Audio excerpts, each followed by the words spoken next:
Filipenses capítulo 2, verso de número 5 até o número 8. Diz assim: Tende em vós o mesmo sentimento que houve também em Cristo Jesus, pois ele, subsistindo em forma de Deus, não julgou como usurpação o ser igual a Deus. Antes, a si mesmo se esvaziou, assumindo a forma de servo, tornando-se em semelhança de homens, e reconhecido em figura humana, a si mesmo se humilhou, tornando-se obediente até a morte e morte de cruz. Amém. Podeis assentar. O apóstolo Paulo, ele está escrevendo esta carta para a igreja de Filipos, porque aquela igreja era uma igreja que era fiel a Deus, mas era uma igreja que ainda não tinha um conhecimento pleno do amor de Deus. Era uma igreja que não tinha ainda uma intimidade profunda da grandeza do amor de Deus. E por essa razão, essa igreja não tinha união, essa igreja não tinha unidade. Ela andava muitas vezes divididas. Então, o apóstolo Paulo, ele está trazendo aqui uma exortação, ele está falando para esta igreja da necessidade da unidade espiritual entre os cristãos. Mas ele não fala somente sobre isso. Ele fala, sobretudo, para aqueles cristãos lembrarem que devemos ter Cristo como nosso verdadeiro exemplo. E qual é o maior exemplo de Cristo? A sua humildade, a sua humilhação. Este foi o maior exemplo de Cristo. Então, o apóstolo Paulo está lembrando isto para aquela igreja, está convocando aquela igreja para que esta igreja tenha o mesmo sentimento que Cristo teve, para que aquela igreja ande conforme Cristo andou, para que aquela igreja seja verdadeiramente uma seguidora de Cristo, porque Cristo, sendo Deus, ele se humilhou e ele se fez servo, ele se fez pecador, ele se fez pobre para nos resgatar. E o apóstolo Paulo está nos chamando aqui a nossa atenção para seguirmos Cristo, para termos ele como nosso exemplo. É o que a gente percebe aí no versículo 6, quando diz: Pois ele, subsistindo em forma de Deus, não julgou como usurpação o ser igual a Deus. Ele poderia fazer todas as coisas aqui na terra somente como Deus. Ele poderia vencer o diabo somente como Deus. Mas ele não usou o seu poder divino, ele usou a sua natureza humana. Foi com a sua natureza humana que Jesus venceu o diabo, para nos ensinar que nós podemos vencer. Então a gente percebe que Paulo, ele está exortando a igreja para isso. Em segundo lugar, a gente percebe que o fato de Cristo ter assumido uma natureza humana caída, isto é, uma natureza enferma e debaixo da maldição da lei, é que torna a encarnação, nesse aspecto, o primeiro estágio da humilhação. Ele que é Deus, de repente, ele toma para si a natureza humana, e agora ele chora, agora ele sente dor, agora esse Deus, o verbo que se fez carne, ele sente medo, ele sente angústia. É um ser humano, mesmo ele sendo 100% Deus. A Bíblia está dizendo no versículo 6, que ele não teve por usurpação ser igual a Deus, ele não usou do seu poder divino para vencer as tentações, para vencer as dores, porque se ele fizesse isso, ele estaria manipulando a natureza humana. Portanto, ele venceu como homem. Então nós percebemos aqui que quando Jesus nasce, ele tem a sua primeira humilhação, porque de um ser infinito, de um Deus eterno, de um Deus todo-poderoso, todo-soberano, majestoso, glorioso, agora ele sente dor, agora ele é limitado, agora ele tem necessidades humanas na sua vida. Em terceiro lugar, que existe aqui nesse texto 3 características da grandeza do amor de Jesus. Elas começam então na humilhação do seu nascimento e elas continuam durante todo o seu ministério, durante toda a vida de Jesus. Jesus, ele vai permanecer humilhado, tendo uma vida humilde, sem ser exaltado, tendo uma vida de pessoas simples. E a primeira característica, então, que eu destaco nesse texto, seguindo o ensinamento de Paulo, seguindo a exortação de Paulo, quando ele escreve para a igreja de Filipos, e ele diz: tendes o mesmo sentimento que houve em Cristo Jesus. E no decorrer do texto nós vamos aprender algumas características de Jesus.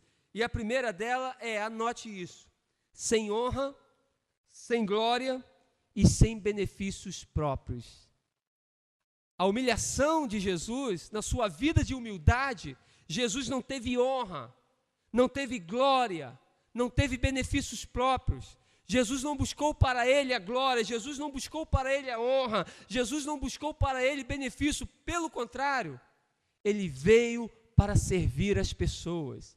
Ele veio e se humilhou nesta terra, sendo Deus, ele se fez servo.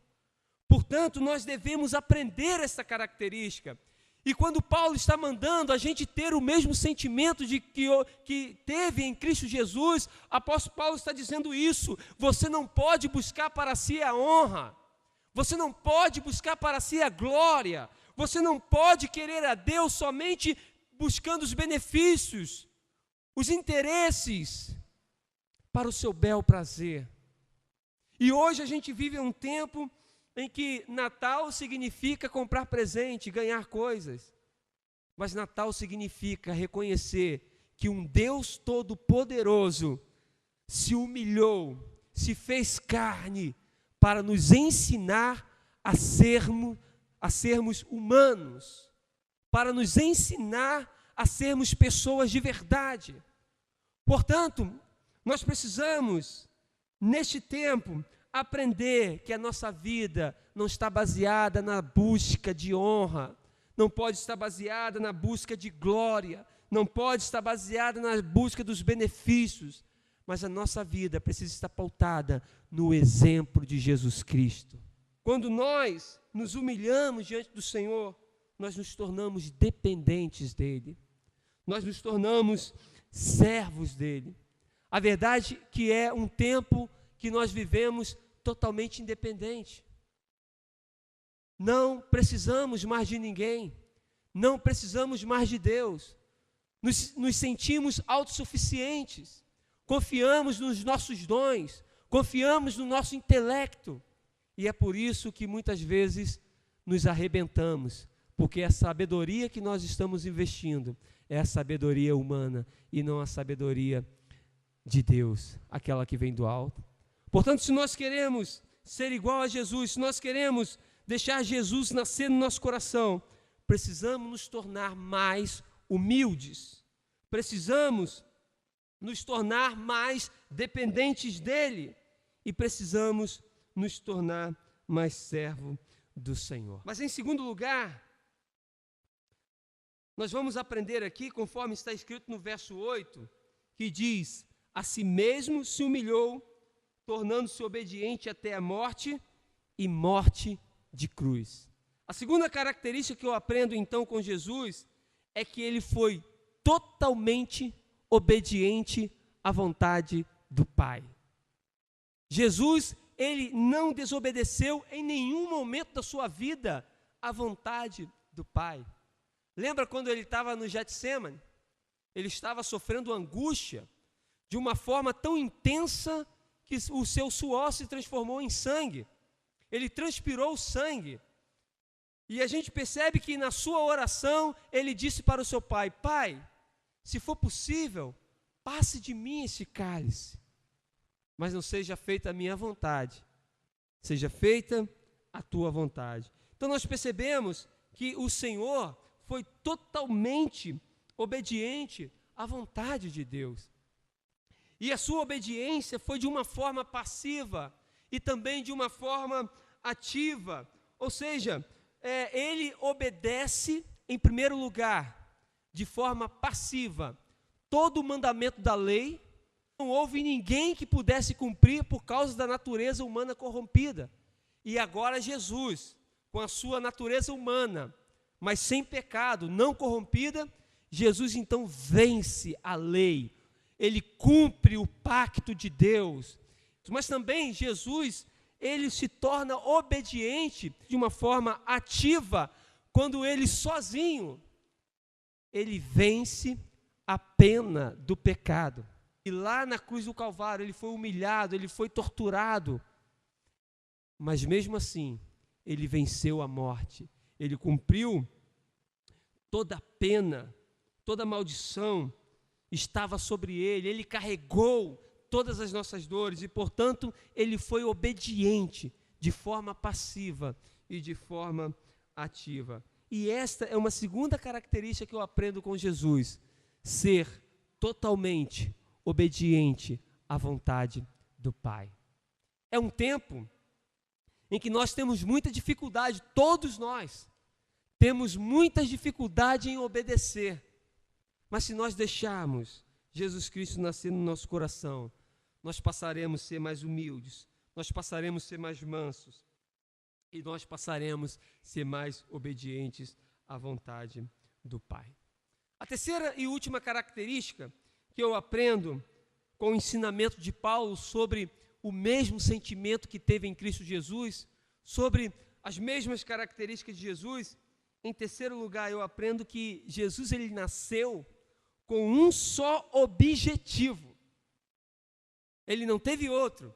O único objetivo de Jesus foi resgatar vidas. Ele veio para resgatar vidas. Tudo que ele fez foi para resgatar vidas. Tudo que ele fez foi para a nossa salvação. E o que eu aprendo com isso, irmãos? Eu aprendo que eu tenho que aprender, eu tenho que ser como Jesus, eu tenho que buscar essas características de Jesus, mas eu preciso entender que nenhuma obra que eu faço, nada que eu faço, pode me salvar. Portanto, Paulo está pregando para uma igreja salva. Paulo não está ensinando uma forma da igreja melhorar para se salvar, porque a gente não se salva, é Jesus quem nos salva. E quando nós entendemos isso, que ele foi capaz de se tornar homem, de nascer como um ser humano, fraco, cheio de limitações, nós começamos a entender quão grande foi o amor de Cristo por nós. Quão grande foi o amor dele quando se deixou, tomou para si a natureza humana, porque somente a natureza humana poderia pagar o pecado causado pelo homem. Portanto, ele veio com esse objetivo, com esse único objetivo de resgatar vida. Ele cumpriu a pena, ele cumpriu toda a lei e merecendo então a vida eterna que ele nos deu. Hoje, quando Deus olha para cada um de nós, ele não vê em nós nenhuma condição de se salvar, mas quando ele olha para Jesus, ele vê, Jesus cumpriu a justiça, Jesus cumpriu toda a lei, Jesus venceu todo o pecado, ele ganhou justamente toda a humanidade escolhida por Deus. Quando eu olho para esse texto, irmãos, eu vejo a importância do nascimento de Jesus, como ele se humilhou na cruz por nós. E quando nós ensinamos isso, quando nós retratamos a humanidade de Cristo, quando nós estudamos isso de uma forma mais profunda, quando nós tentamos entender quem foi Jesus, o que ele sofreu, as suas naturezas, isso vai nos despertar para o quão próximo de nós Jesus está. Como que nós somos parecidos com ele. Como que nós sentimos as mesmas dores que ele sentiu. Por isso ele sabe a dor que você sente. Ele sabe quando você está mal. Ele entende os seus sentimentos, Ele entende a sua dor, porque Ele foi humano como eu e como você. Portanto, quando nós falamos da humanidade de Cristo, nós também podemos ver que essa significa enxergar o que é ser perfeita, a imagem e semelhança de Deus. Por que Deus falou que nós somos imagem e semelhança de Deus? Nós entendemos agora. Cristo, nós somos parecidos com Cristo. Nós somos iguais a Cristo. Cristo é nosso irmão. E é por isso que Ele nos entende. E é por isso que Ele caminha conosco e nos ajuda a vencer as dificuldades. Cristo, Ele foi um verdadeiro adorador. Cristo, Ele foi um verdadeiro servo fiel, porque Ele cumpriu toda a lei que o Pai enviou por Moisés. E mesmo nos momentos de desespero, a Bíblia fala que Jesus chorou. Mesmo nos momentos de angústia, a Bíblia fala que Jesus compartilhou o seu sofrimento com os seus amigos. Mesmo em momentos de todas essas dificuldades, Ele venceu para nos salvar. E hoje, nós podemos celebrar o nascimento de Jesus, que foi o maior ato de amor, porque Ele se humilhou, se fazendo homem, para que pudesse morrer como homem, no meu e no seu lugar.